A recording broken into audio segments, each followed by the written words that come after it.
이 다니엘을 통해서 이 주신 말씀이 이 안티오쿠스에 대한 그러한 기록뿐만 아니라 마지막 때 적그리스도에 대한 그러한 말씀과 함께 마지막 때에 종말에 어떠한 것이 있을 것인가, 심판에 대한 때에 어떠한 것이 있을 것인가라는 것까지 이것이 연관됐다라는 것이 오늘 말씀의 그러한 내용입니다. 오늘 말씀 보게 되면 크게 보면 세 부분으로 나누어져 있는 것을 볼 수 있어요. 먼저 그 11장 36절에서부터 39절까지의 말씀을 보게 되면 이 안티오쿠스와 관련하여서 또 말세 그 마지막 때에 있을 적그리스도가 어떠한 존재인가라는 것에 대해서 우리에게 말씀하여 주고 있습니다. 먼저 이 안티오쿠스라고 하는 그 사람이 이 안티오쿠스 4세가 마지막 때 페르시아에서 지금 페르시아가 아니라 이 자신이 다스린 이 시리아 지역에서 지금 그 셀루쿠스 왕조의 그러한 왕으로서 다스리고 있는데 그가 이 일을 행하면서 원래는 이 셀루쿠스 왕조가 다스리는 원래 신이 있습니다. 원래 신이 있어요. 아폴로 신을 섬겼다라고 그 이야기를 하는데 그런데 이 안티오쿠스 4세는 어떠한 신을 섬기게 되냐면 제우스를 섬기게 됩니다. 어찌 보면 로마를 갔다 오면서 이 신을 더 강력하다라고 하는 신을 가져온 것이죠. 이게 여기에 보게 되면 그래서 무엇이 나오고 있냐면 우리 37절 말씀에 보게 되면 이러한 말씀이 있습니다. 그의 조상들의 신들과 여자들이 흠모하는 것을 돌아보지 아니하며 어떠한 신도 돌아보지 아니하고 또 우리 38절 말씀에도 보게 되면 또 그의 조상들이 알지 못하던 신에게 금은 보석과 보물을 들여 공경할 것이며 라고 말씀합니다. 결국 그 이전에 섬기던 그 신들이 아니라 다른 신, 제우스라고 하는 그 신을 섬기는 모습이 여기에 분명히 나타나 있는 것이죠. 그러나 이것은 단순히 그것만을 이야기하는 것이 아닙니다. 왜냐하면 이 안티오쿠스라고 하는 이 안티오쿠스 4세 같은 경우는 그가 아무리 교만하고 다른 신을 제우스 신을 섬겼었지만 그러나 그는 신이라고 하는 그러한 존재를 섬기기는 하였습니다.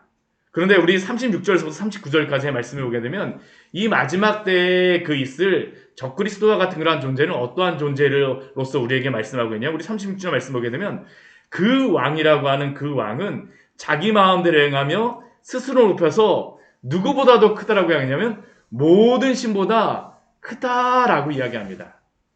결국 그러니까 이 마지막 때에 일어날 그 적그리스도의 그러한 인물은 안티오쿠스의 그러한 특징도 가지고 있지만 이 인물은 굉장히 교만하다라는 것을 우리에게 말씀합니다. 모든 신보다 내가 가장 뛰어나다. 그러니까 어떻게 할까요? 신들도 섬기지 않는 겁니다. 신들의 신들을 대적하는 그러한 일들을 그가 행할 것이다라는 것을 우리에게 말씀하고 있죠. 37절 말씀에도 보게 되면 그가 이렇게 하게됩니다. 그가 모든 것보다 스스로 크다라고 하는 게 바로 이 마지막 때에 일어날 그 존재, 적그리스도의 그러한 모습이라는 겁니다. 굉장히 교만하며 이 스스로 크다라고 하는 것은 누구와 대적된다는 것을 볼 수 있습니까? 하나님의 이름이 여호와인데 여호와라는 그러한 이름이 스스로 계신 자라고 하는 그러한 뜻 아닙니까? 근데 마지막 때에 일어날 이 적그리스도는 자신이 스스로 신이 되어서 내가 바로 하나님이다. 나 외에는 다른 그런 위대한 인물이 있을 수도 없고 신들도 있을 수 없다라는 게 바로 그 존재의 특징이라는 것이죠. 이만큼 교만합니다. 그 대신에 그가 아무것도 섬기지 않느냐? 그렇지 않습니다. 그에게도 신은 한 가지 있습니다. 우리 38절 말씀에 보게 되면 이렇게 말씀하고 있죠. 그 대신에 강한 신을 공경할 것이요. 이 의미는 무슨 의미일까요?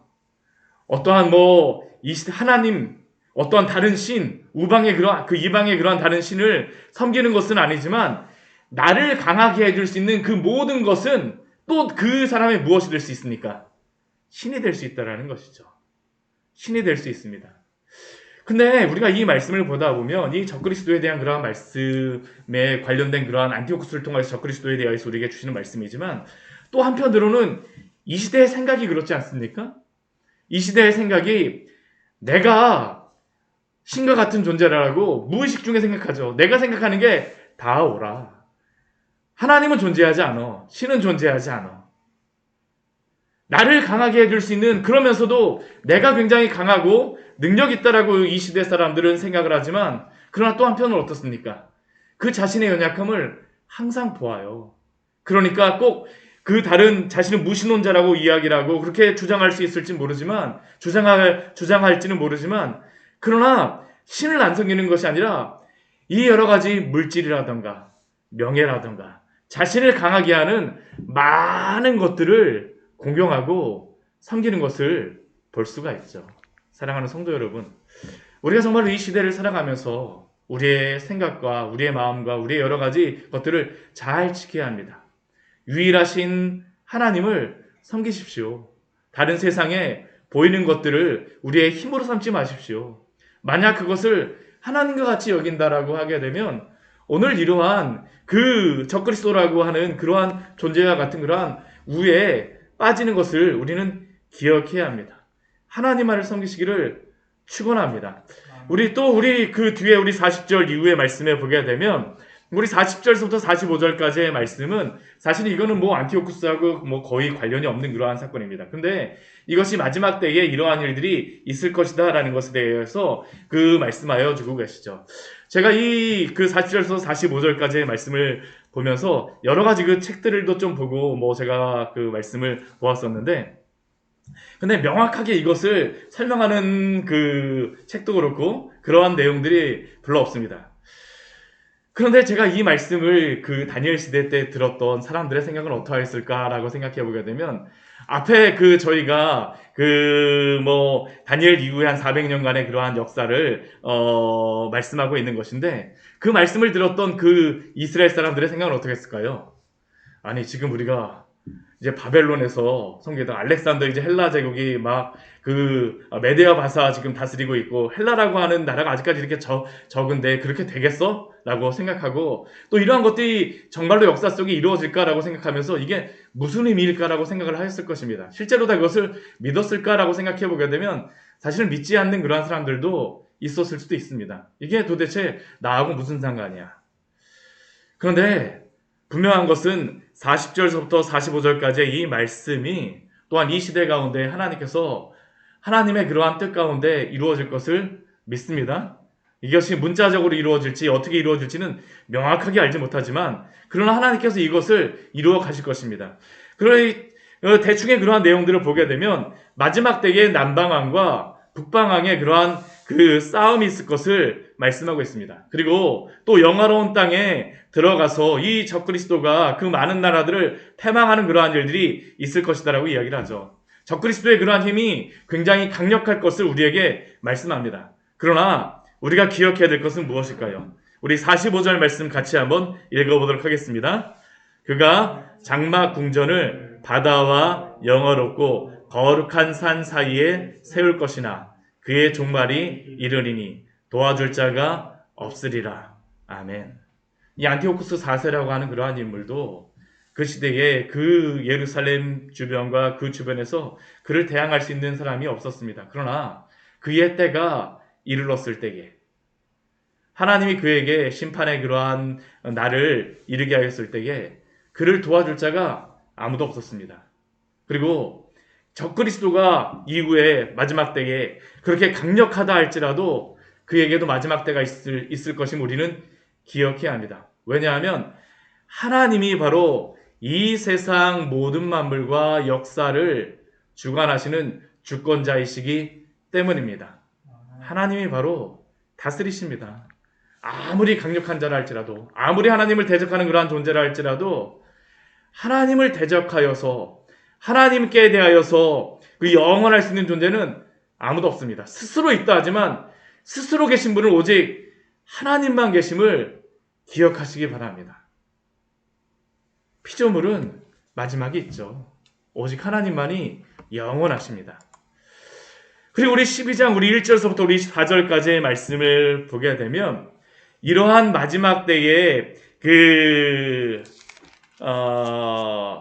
있을 그러한 사건이 무엇인가를 우리에게 말씀합니다. 우리 짧은 말씀이긴 하지만 마지막 때에 종말의 때에 어떠한 것이 있을 것인가를 우리에게 말씀하죠. 우리 1절 말씀에서는 첫 번째는 무엇을 이야기하냐면 개국 이래로 그때까지 어떤 환란이 있을 것이다 라고 말씀하고 있습니다. 큰 환란이 있을 것이다 라고 우리에게 경고하고 있죠. 그러나 아무리 그러한 큰 환란이 있다 할지라도 하나님의 백성은 책에 기록된 모든 자에 대하여서는 구원을 받을 것이다 라고 우리에게 약속합니다.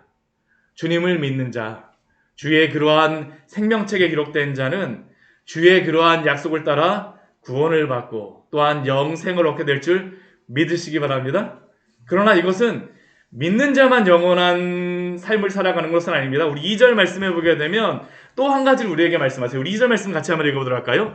땅의 티끌 가운데에서 자는 자 중에서 많은 사람이 깨어나 영생을 받을 자도 있겠고 수치를 당하여서 영원히 부끄러움을 당할 자도 있을 것이며. 이 12장 2절 말씀은 구약에서 나오는 부활에 대한 거의 유일한 말씀입니다. 명확하게 구약에서 부활이 있을 것이다라는 것을 이 다니엘서 말씀에서는 분명히 우리에게 말씀합니다. 땅의 티끌 가운데 자는 자 중에서 많은 사람이 깨어날 것입니다. 다 깨어날 것입니다. 그리고 그렇게 깨어난 자 중에 영생을 받는 자도 있겠고 수치를 당하여서 영원히 부끄러움을 당할 자도 있을 것이다 라고 말씀하고 있죠. 누가 영생을 받겠습니까? 다니엘의 이 시대에는 예수 그리스도에 대해서 아직까지 분명히 보여주지 않습니다. 그러나 우리는 알고 있습니다. 예수 그리스도를 믿고 구원을 받은 자는 마지막 때에 영생의 그러한 선물을 받을 줄 믿습니다.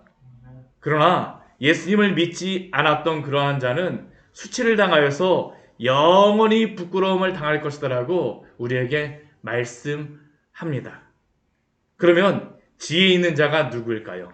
우리 12장 3절 말씀해 보게 되면 이러한 마지막 때에 지혜 있는 자에 대하여서 이렇게 말씀하죠. 지혜 있는 자는 궁창의 빛과 같이 빛날 것이요. 주 예수 그리스도를 믿고 주 예수 그리스도를 소유한 자는 궁창의 빛과 같이 빛날 것이며 또 어떤 자가 영원토록 빛나느라고 이야기합니까? 우리 12장 우리 3절 우리 후반절 말씀 같이 읽겠습니다.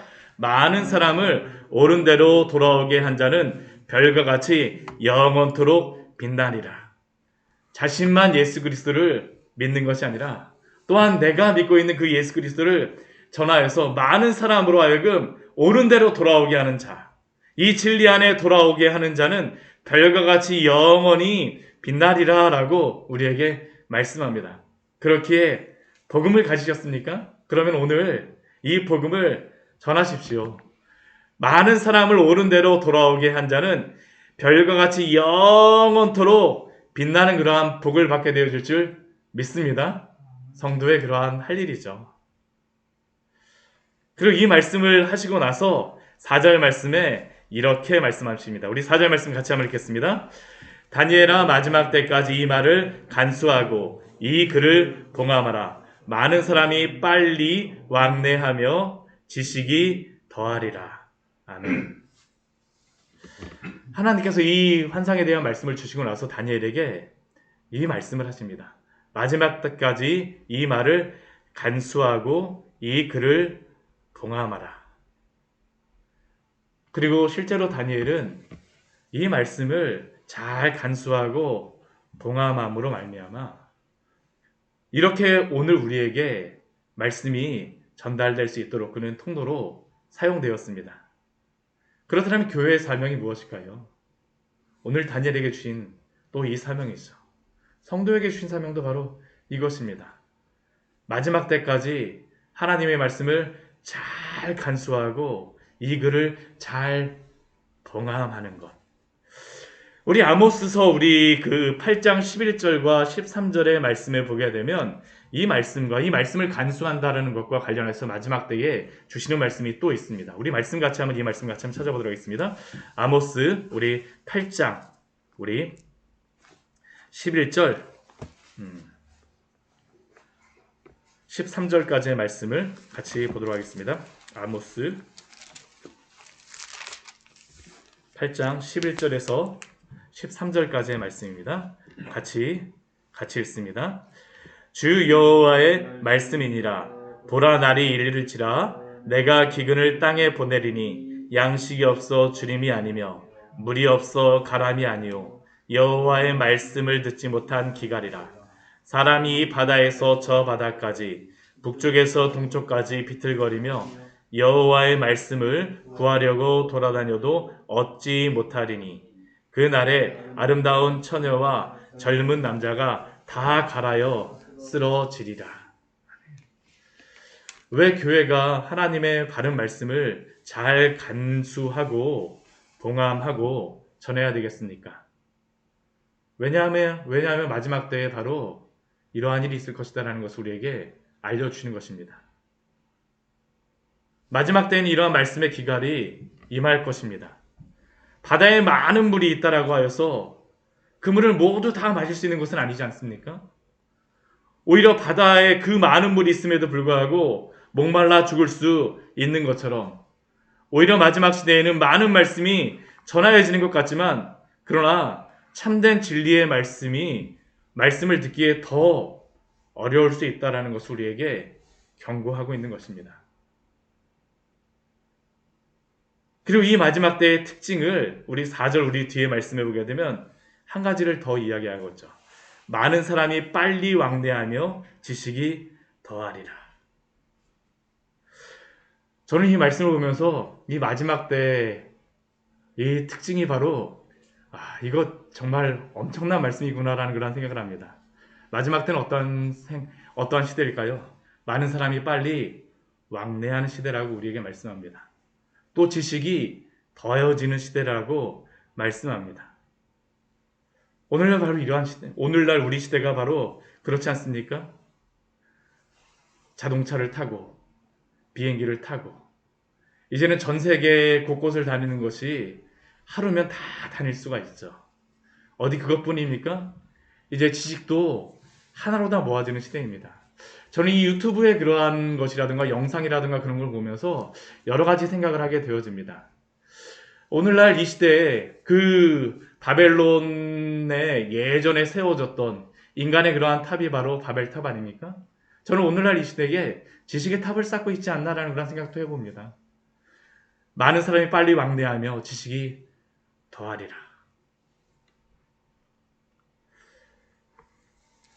하나님의 그 바른 지식이 이 시대 가운데에 잘 전달될 수 있도록 기도하여 주십시오. 빨리 다니며 지식이 더하여지는 것이 중요한 것이 아니라 참된 지식이 이 가운데에 전파됨으로 말미암아 주의 말씀이 잘 간수되고 동함됨으로 많은 영혼들이 살려지는 그러한 일들이 있기를 위하여서 기도하여 주시기 바랍니다. 주여 이 시대에 주의 복음이 전파되게 하시고 많은 사람을 옳은 대로 돌아오게 하는 일들을 감당하는 주의 성도요 교회로 우리를 사용하여 주시옵소서. 같이 기도하기로 합니다. 같이 기도하시겠습니다. 하나님 아버지 오늘 말씀을 통하여서 우리에게 은혜를 주니